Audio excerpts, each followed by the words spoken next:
If you like this video, click like. If you want to continue to follow our adventure, hit subscribe. Your support would be greatly appreciated. Hello, Love and Road subscribers and followers. Well, you know what today is? It's Friday, which means it's going to be Easy 5 Friday. Okay, so today's topic on the Easy 5 is the 5 basic modifications that we made to our 1970 pop-up camper. And the title is not going to be that long, but the reason I specified the 1970 pop-up campers, we've actually, I feel like, got lucky doing it that way. I mean, of course, we did it just to save money. I've said before, we just bought it to see if we could go to Grand Canyon this coming September. Long story, another video, but we were just going to take a vacation, so we got this old cheap camper. I don't know if we'd ever use it again, but as circumstances allowed, we were able to live in it. And like I said, I feel like we were pretty lucky by making that choice. And the reason is we had to modify it to be able to have some, semblance of a camper or a modern day camper. Okay, so let me explain. We wanted electricity. Well, 1970 pop-up camper didn't have electricity. Okay, well, I'm going to take care of that problem. Needed a actual electric water pump, so we could have running water. It came with a hand pump that didn't work, but that was beside the point. So it came with a hand pump. We wanted running water. Was able to take a shower with the running water.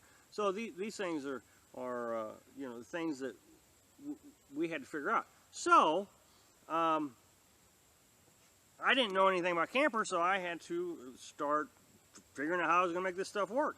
So number one, inverter. Most modern, or well, I guess all modern day campers now come with an inverter. Now, the inverter that your camper came with is a very expensive inverter. It's called sine wave inverter, and it's true 60 hertz electricity, AC electricity. So what an inverter does is it converts or inverts DC electric into AC electric. And so, like my inverter generator is true sine wave inverter creating 60 hertz. Well, then you can have a modified sine wave. I think it's called modified sine wave. And you can buy those real cheap. 30 bucks at Walmart. I got 750 watts. But you don't get true 60 hertz. It fluctuates. It's all over the place. So if I was to run something off of it that really needed 60 hertz, I couldn't do it with this.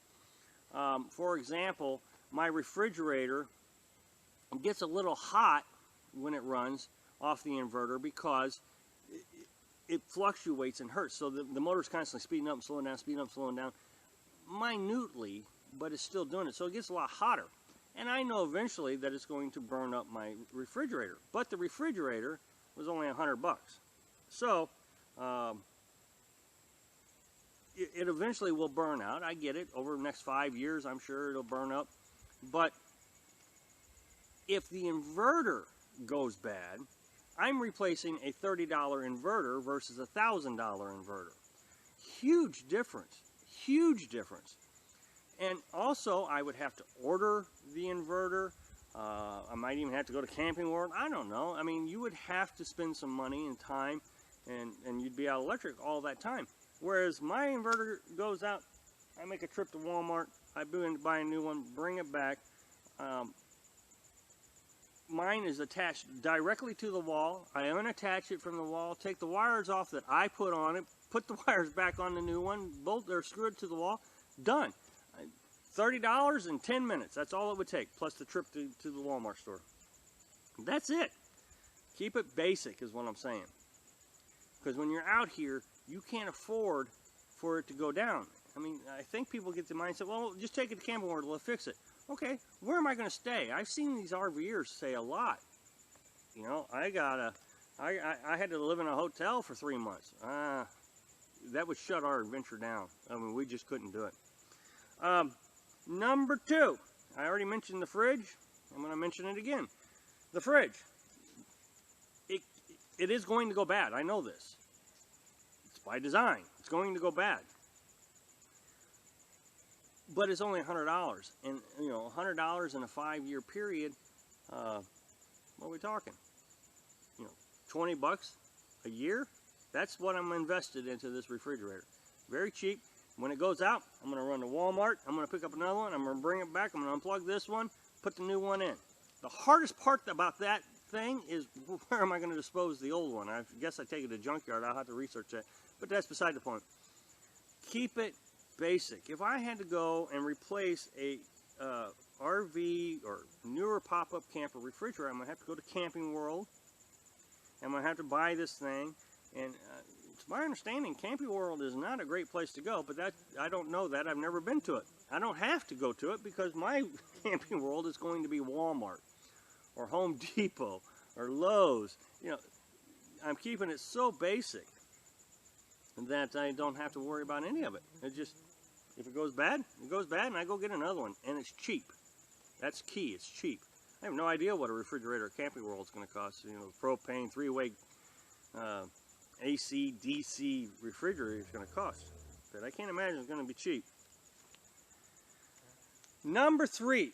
This one is actually probably the most complicated thing that I've bought. I had to buy it off Amazon, and I'm not sure where else I can get it. So it would take some time to replace, is the water pump itself. It is an RV water pump, but it was $30. I mean, I bought the cheap one, and the hoses that I put on it, I bought from a local hardware store called Ace True Value hardware store. Bought the hose, hooked it up. It hooks right into the DC battery. Very simple. And it's great. Again, I'm trying to keep it as basic as possible. That way, if it goes out over here, you know, in this national forest, it's easy to replace. And like I said, this one will be the hardest to replace because I would have to go back to Amazon. I don't know where else I can get it. I'm sure I could look around and they might have something. And again, I unscrew it from the wall, screw it back to the wall, take the hoses off, put the hoses back on, the new one, and it's done. It's over with. Keep it very simple. Number 4, battery chargers. Battery chargers, it's my understanding on a newer camper you have what's called a converter, not a battery charger. It's a converter. It changes AC electric into DC electric. So converter does AC to DC, inverter does AC to DC. So what I did was I just went to Walmart once again, my Camping World, and bought a, I think it's 15 amp, it might be 20 amp, I don't know, doesn't matter. I bought the highest amperage they had, battery charger. Now, that's great because if it goes out, I, again, don't have to go to Camping World. I don't have to order parts. I don't have to deal with Camping World. Again, I think a lot of people are very unhappy with Camping World. I go to Walmart. If it burns out too early, I might even be able to exchange it. Wouldn't that be something? So I have this battery charger. Now, what's interesting in battery charger is I really don't know a lot about batteries. But as I talk about batteries, there's a fellow named Jerry who seems to know a lot about batteries, and he's really kept me up to date or up to speed on what I need to be thinking about. But one of the things that was brought to my attention is the battery charger is actually better for the batteries than the converter, which I don't have a converter, I have the battery charger, because these things will charge your battery up to 100%, and it cleans the plates and all kinds of different things inside the battery, whereas a converter, it just charges it up and it runs down, charges up. Again, I'm not an expert on batteries. I'm just telling you what folks have been telling me. Another fellow that told me that was Ron. Ron told me that also. So again, if the charger goes bad, I go to Walmart and replace it. I'm trying to keep the modifications very basic. Number 5. The cables. You know, the cables that you have that come with the camper that raise and lower the canopy.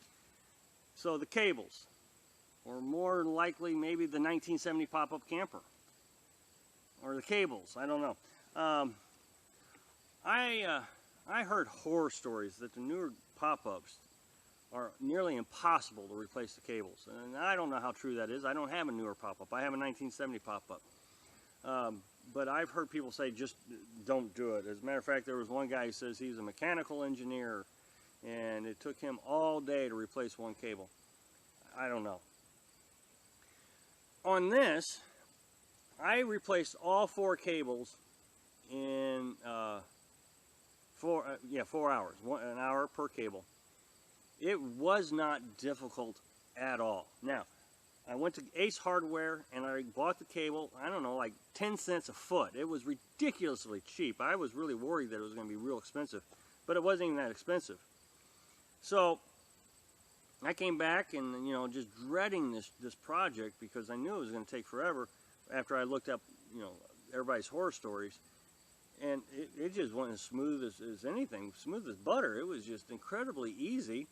You just take the panel off and there it is. I mean, it's just all right there. So, you know, I said earlier that I was lucky to buy a 1970 camper instead of something newer.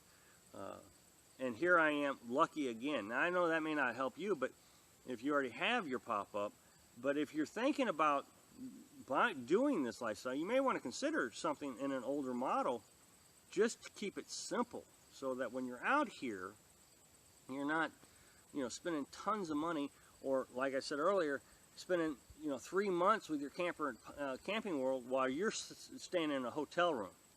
Like I said, that would shut our adventure down. There's just no way we could afford that. So, but you know, the cables were real easy to replace on this thing, real inexpensive. And if I have to do it again, you know, I'd go to Ace, get the cables. I would have to buy some 2x4s because I don't have any 2x4s to hold the canopy up. And even if it took me, you know, a couple days, which it wouldn't, but if it did, you know, the 2x4s are holding the canopy up, we could still live in it quite well. Wouldn't even be inconvenienced by the whole thing, and just replace the cables. So there you go. So, I hope that helps. Thanks for watching.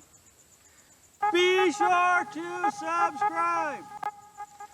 Click like if you like the video, and happy travels.